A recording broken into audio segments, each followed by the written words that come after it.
So this is Norico's Esperia in-wall mixer, and we've been asked to show you how to replace a cartridge in them.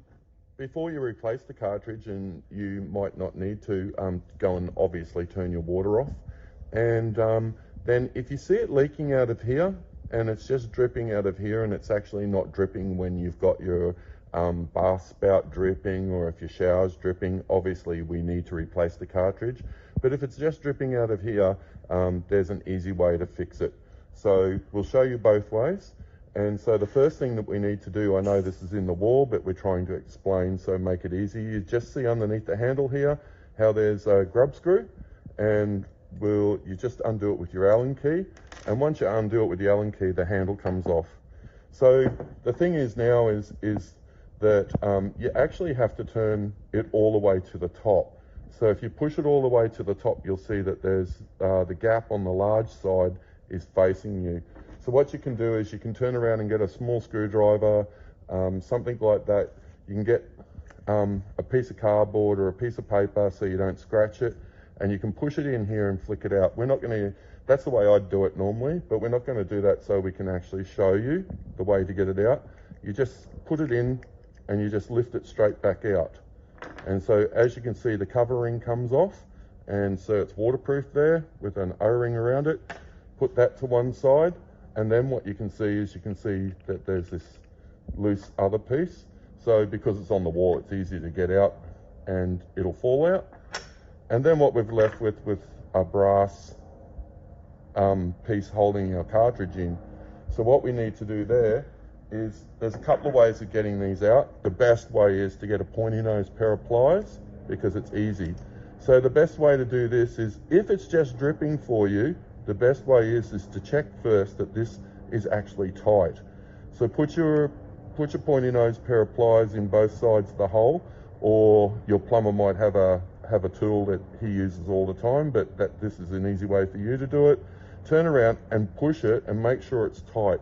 If it is really, really tight, you're going to have to replace the cartridge. If it's not tight, make sure it is tight, and then you'll find that it'll stop dripping out of this side of the tap. So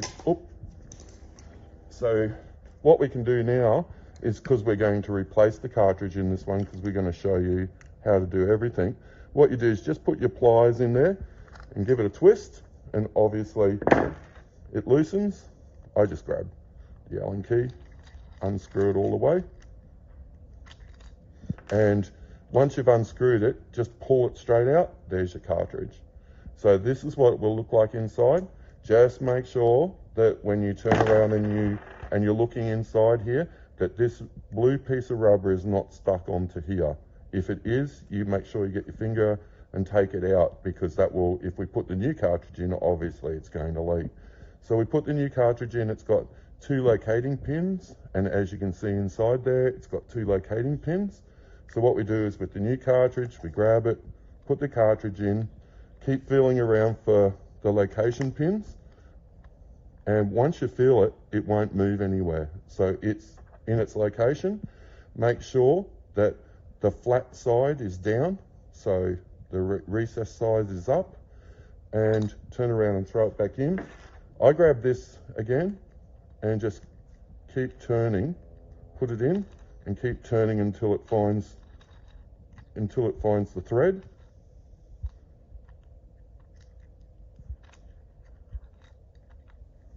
And it's going to be difficult, this one.